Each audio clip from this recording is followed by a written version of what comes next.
গতকালের একটা টক শোতে একজন রাজনৈতিক নেতার একটা মন্তব্যকে ঘিরে সোশ্যাল মিডিয়াতে দারুণ কিউরিয়াস ডিবেট শুরু হয়েছে।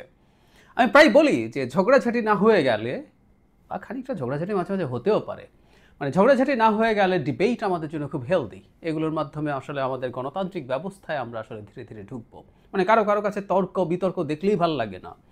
আমি মনে করি এটা ভুল। এটা আমরা দীর্ঘদিন স্বৈরতান্ত্রিক ব্যবস্থায় থাকার কুফল। আমরা তর্ক করব, বিতর্ক করব, ইভেন মাঝে মাঝে ঝগড়াও করব। যাই হোক, গতকাল ঘটনাচক্রে ঘটনাচক্রে এই শোটাতে আমি গতকাল না গত পরশু আসলে এই শোটাতে আমিও একজন আলোচক হিসেবে ছিলাম।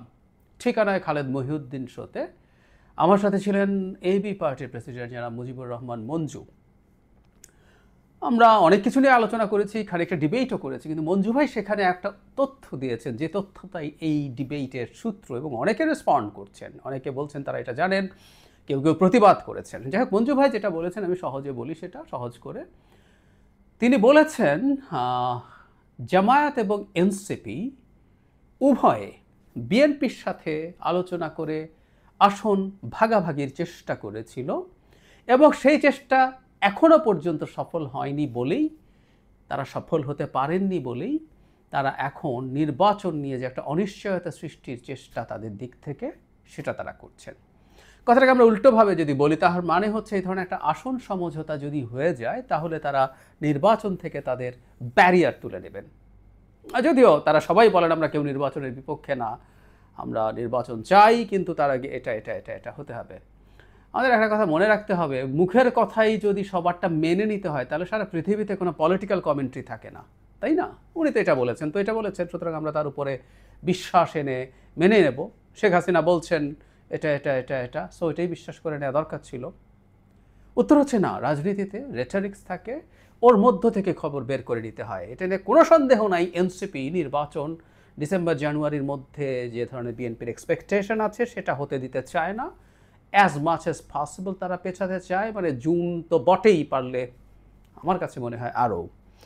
জামায়াতও তার অবস্থান মাঝে মাঝেই এমন করছেন, তাতে বোঝা যায় যে তারাও চান নির্বাচনটা অন্তত পেছনে, মানে বিএনপির সাথে এই ডিসেম্বরের ক্ষেত্রে অ্যালাইন্ড নন। এখন মঞ্জু ভাইয়ের যে মন্তব্য আছে, দ্যাটস ভেরি ইন্টারেস্টিং। এই আলাপটা আসলে দীর্ঘদিন থেকে পলিটিক্যাল স্ফিয়ারে আছে, মানে আমি কখনোই আসলে ওনার কাছে শুনেছি, তার কাছে শুনেছি দিয়ে গোপন খবর পেয়েছি। আমি জার্নালিজম করি না এখানে, ফলে কারো সূত্র থেকে পাওয়া কোনো কিছু আমি এক্সপোজ করি না। আমি নিজেও এই ধরনের কথা শুনেছি, কিন্তু এখন যেহেতু জনাব মঞ্জু এটা বলেছেন, এবং এটা নিয়ে অনেকেই, যেমন আমরা দেখলাম এনসিপির সংগঠক, মুখ্য সংগঠকদের একজন জনাব হাসনাত আবদুল্লাহ একটা স্টেটাস দিয়ে এটার প্রতিবাদ করেছেন। একইভাবে অনেকে লেখার চেষ্টা করেছেন যে তারা এটা জানেন এবং সেটাই আসলে প্রধান কারণ। দ্যাটস ভেরি অ্যালার্মিং যদি এটা হয়, কারণ যদি সেটা প্রধান কারণ হয়ে থাকে তাহলে সাথে সাথে যে প্রশ্নটা আসবে, তখন আমি অনুষ্ঠানে থামিয়েই মঞ্জু ভাইকে এই প্রশ্নটা করেছিলাম, তাহলে এই যে সরকার যা যা করছেন, অ্যাপারেন্টলি মনে হয় নির্বাচনটা ডিসেম্বরে তারা রাখতে চাইছেন না, চাইছেন না, সেটা প্রধান উপদেষ্টার বক্তব্য খুবই ক্লিয়ার। তাহলে কি তারা এই জামায়াত এবং এনসিপির হয়ে এমন কিছু করছেন কি না? যাই হোক, আমরা একটু এইদিকে আসি। এখন প্রশ্নটা হচ্ছে, জামায়াত, আমরা দুটোকে নিয়ে কথা বলবো, এনসিপিকে একটু বেশি গুরুত্ব দিয়ে বলবো সময় নিয়ে, কিন্তু জামায়াতের কথাটাকে একটু বলে নিতে চাই। জামায়াতকে এই ধরনের একটা সমঝোতা চাইতে পারে? আমার কাছে মনে হয় চাইতে পারে। মানে তাহলে প্রশ্ন আসবে, বাংলাদেশে তাহলে বিরোধী দল কী হবে? আওয়ামী লীগ নেই, জাতীয় পার্টিও কদ্দূর কি নির্বাচন করবে জানি না, তারা এখনও নিষিদ্ধ হয়নি, কিন্তু একটা চেষ্টা আছে, এবং একটা বিশেষ উদ্দেশ্যে জাতীয় পার্টিকেও নিষিদ্ধ করার চেষ্টা হবে বলে আমি বিশ্বাস করি। কেন, আমি সেটা নিয়ে দ্রুতই কথা বলবো। তো যাই হোক, তাহলে বিরোধী দল কী হবে? এই হাইপোথিসিস তাহলে কেউ কেউ দিতে পারেন যে বিএনপি তো অলরেডি ডিক্লেয়ার করেছে তারা ক্ষমতায় আসলে একটা জাতীয় সরকার করবে, তাহলে এবার জাতীয় সরকারের মতো করে এবার ঠিক বিরোধী দল নেই, পার্লামেন্টে আগেই কাজটা হবে। বিএনপি বলছিল সরকার তৈরি হবে, তারপর তারা বিভিন্ন দল থেকে সংখ্যা টংখ্যা কার কত হয়েছে সেটা না দেখেও তারা সরকারের অংশ করবেন। আমরা বুঝতে পারি যে তারা বিভিন্ন দল থেকে যারা অল্প সিটি পাবেন, তাও সেটা হয়তো বিএনপির সাথে সমঝোতা করে তাদেরকেও তারা মন্ত্রী করবেন, এরকম তাদের বক্তব্যে অন্তত জনাব তারেক রহমান একাধিকবার বলেছেন, বহুবার বলেছেন, তাই এটা এরকম মনে হতে পারে। এখন প্রশ্ন হচ্ছে, যেটা জরুরি কথা, জামাত এইটার ক্ষেত্রে কি হতে পারে, জামাতকে কি করা দরকার? আমি মনে করি বাংলাদেশের ভবিষ্যৎ রাজনীতির স্বার্থে জামাতের নিজের উচিত একা নির্বাচন করা, এবং বিএনপিরও উচিত কোনোভাবেই জামায়াতকে সাথে না নেওয়া। বিএনপি এবার তার এই লাক্সারি করা সম্ভব, কারণ এবার কোনো টাফ প্রতিদ্বন্দ্বিতা সে পড়ছে না। আগে যেমন হতো হাড্ডাহাড্ডি লড়াই হতো আওয়ামী লীগের সাথে, তখন জামায়াতের প্রত্যেকটা সিটে যে পরিমাণ ভোট আছে সেটা খুবই ডিসাইডিং ফ্যাক্টর হয়ে আমাদের সামনে হাজির হতো। এবার আর সেটা নেই।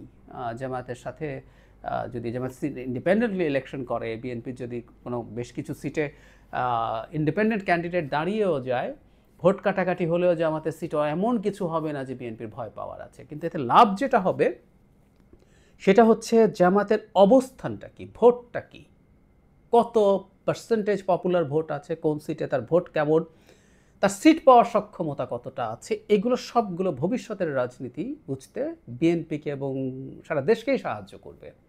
জামাতকেও সাহায্য করার কথা, জামাত এটাই করার কথা ছিল, কিন্তু জামাতের একটা ভীতি আছে বলে আমি ধারণা করি। সেটা হচ্ছে এই, জামাত একটা ইলিউশন তৈরি করার চেষ্টা করেছে যে তারা বিরাট দল হিসেবে হাজির হবে, তারা বহু সিট পাবে। আমি দেখেছি যারা পলিটিক্সের খোঁজ খবর রাখেন, বোঝার চেষ্টা করেন, এমন বহু মানুষও জামায়াত অনেক সিট পেয়ে যাবে, 50 সিটের বা তারও বেশি সিট, 60-70 সিট পেয়ে যাবে ধরনের আলাপ করেন। আমি একেবারেই মনে করি না। আমাদের সিট ভোটের পপুলার ভোটের পার্সেন্টেজ বাড়তে পারে, 2-3-4% আগের তুলনায় বাড়তে পারে, কিন্তু তাতে আসলে সিট হবে না। কারণ সিট হওয়ার জন্য যে পরিমাণ থ্রেশহোল্ড ক্রস করতে হয় সেটা তারা করতে পারবেন না। ফলে জামাত যদি দেখে তারা একক নির্বাচন করে তাদের, ধরলাম, আমি মনে করি না জামাতের চেয়ে বেশি সিট পাবে। আমি নিজেও আসলে এটা আমার ধারণা, কারণ আমিও বা বাংলাদেশে বহুদিন নির্বাচন হয় না, আমরা জানি না জামাতের অবস্থা কী। আমি মনে করি না জামাত 15 সিটের বেশি পাবে, আরও যদি বাড়িয়েও ধরি 20 সিট পাবে।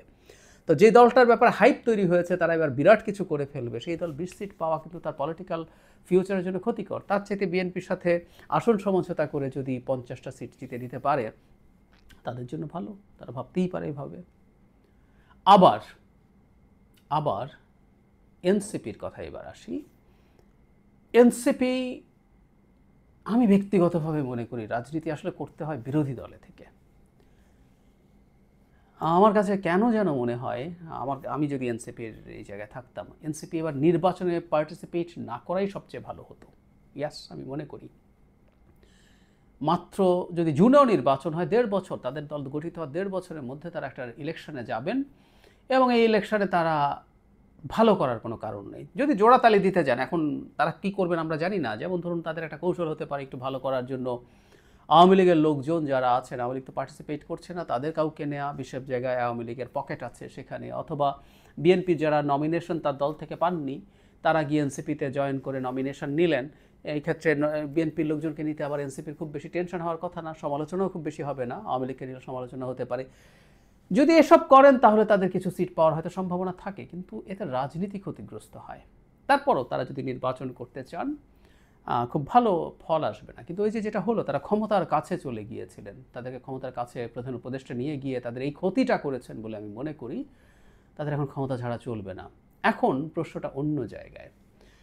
আমরা ধরে নিলাম এক ধরনের সমঝোতা হলো এবং তাদেরকে সিট ছেড়ে দেওয়া হলো। এখন নতুন করে যারা আসবেন, আবারও বলছি, যারা প্রতিষ্ঠিত বিএনপি বা আওয়ামী লীগ নেতা নন, যাদের অলরেডি যথেষ্ট কাজ করার নেই, এনসিপিতেই যারা আছেন, এনসিপির যাদেরকে আমরা দেখি বিভিন্ন টকশোতে বা পরিচিত যারা আছেন মুখ, আমার প্রশ্ন অন্য জায়গায়। ধরে নিলাম বিএনপি তাদেরকেও সিট ছেড়ে দিলেন এবং সংখ্যা কুড বি এনিথিং, 20, 25, 30 যাই হোক, ছাড়া হলো।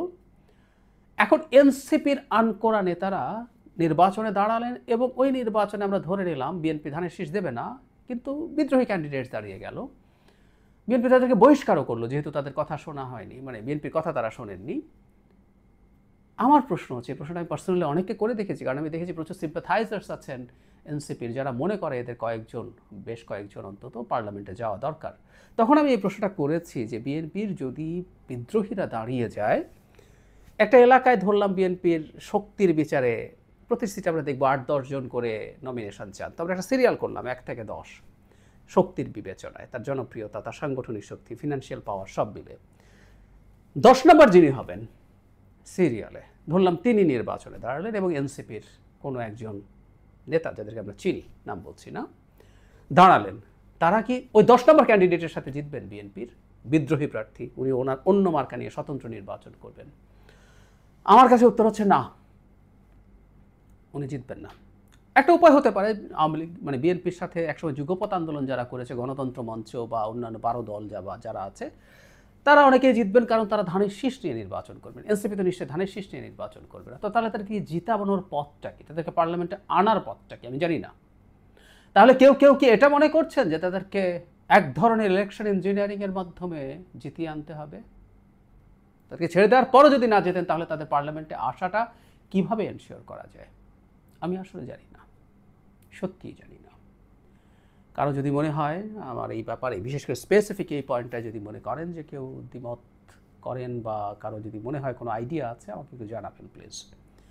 যাই হোক, আমি ব্যক্তিগতভাবে মনে করি এইরকম কোনো কিছু হওয়া ভালো হবে না। এটা সবাই সবার মতো করে গেলেন, এরপর কি দাঁড়ালো? বিরোধী দল হলো, আমরা ধরে নিলাম এবার এভাবেও জিতে গেলেন, জামাতের অনেকজন, এনসিপির অনেকজন গেলেন, যাওয়ার পরে পার্লামেন্ট তৈরি হলো, এবং পার্লামেন্টে এরপর বিরোধী বিরোধী খেলা হলো, তাই না? কারণ জামাতের ওখানে, জামাত নিজের মার্কাই করুক, জামাতের মার্কা নিয়ে ডিবেট আছে, আমরা জানি, ওইটা ঠিক হোক বা অন্য কোনো মার্কা আসুক, সেই মার্কা নিয়ে করুক। এনসিপি তার মার্কা নিয়ে করুক, কিন্তু আমরা তো সবাই জানি এই সিটগুলো বিএনপি ছেড়ে দিয়েছিল, এখানে তার ক্যান্ডিডেটস ছিল না। 24-এর যে আমিডামি নির্বাচন, সত্যিকার অর্থে এটা আমিডামি নির্বাচন, শুধু স্বামী নেই আর কি, এবার ভারত নেই। সো আমিডামি নির্বাচন হলো, এই আমিডামি নির্বাচনের পরে পার্লামেন্টে একটা বিরোধী বিরোধী খেলা হবে, কী লাভ হবে আসলে? তার চাইতে বিএনপি যদি পূর্ণ শক্তিতে ফাইট করে, জামায়াত তার পূর্ণ শক্তিতে ফাইট করে, সে 15টা বা 20টা সিটও যদি পায়, সে বিরোধী দল জেনুইনলি দাঁড়াবে। এবং এনসিপি যদি, তাত্ত্বিকভাবে বলছি, আমি আশা করি তারা মাইন্ড করবেন না, তারা একটা সিটও পাবেন কিনা আমার সন্দেহ আছে, যদি ইন্ডিপেন্ডেন্টলি ইলেকশন করেন, সেই ক্ষেত্রে তাদের যাই পান নাও পান, বিরোধী রাজনীতিতে তারা করতে পারবেন। আমরা সোফার দেখছি তারা বিরোধী হিসাবে, বিএনপির বিরোধিতায় কখনো কখনো হয়তো মাত্রাতিরিক্ত অ্যাগ্রেসিভ হয়ে পড়ছেন, অ্যাটাকিং হয়ে পড়ছেন, এছাড়া তারা খারাপ করছেন না। বিএনপি ক্ষমতায় আসলে আমরা নিশ্চিত থাকতে পারি বিএনপি অনেক ভুল করবে, অনেক সমস্যা পড়বে, এবং সেগুলো নিয়ে চমৎকার দুর্দান্ত বিরোধী রাজনীতি হতে পারে। এনসিপি সেই রাজনীতি করে গড়ে উঠবে, পরের বছর পরের যে নির্বাচন, সেটাই তারা অনেক ভালো কিছু করার সম্ভাবনা আছে। আমি মনে করি, আমি নিশ্চিত নই এরকম কোনো আলোচনা আছে কিনা, তবে আমিও খুবই খুবই রিলায়েবল সোর্স থেকে জানি যে এই ধরনের আলোচনা চলছে। আমি সোর্স নিয়ে কথা বলি না, যেহেতু মঞ্জু ভাই বলেছেন, তার সূত্রেই যেহেতু একটা ডিবেট শুরু হয়েছে, তাই আজকে বলতে গেলাম। এইটা আসলে বাংলাদেশের গণতন্ত্রের ভবিষ্যতের জন্য আদৌ খুব ভালো কিছু হবে না।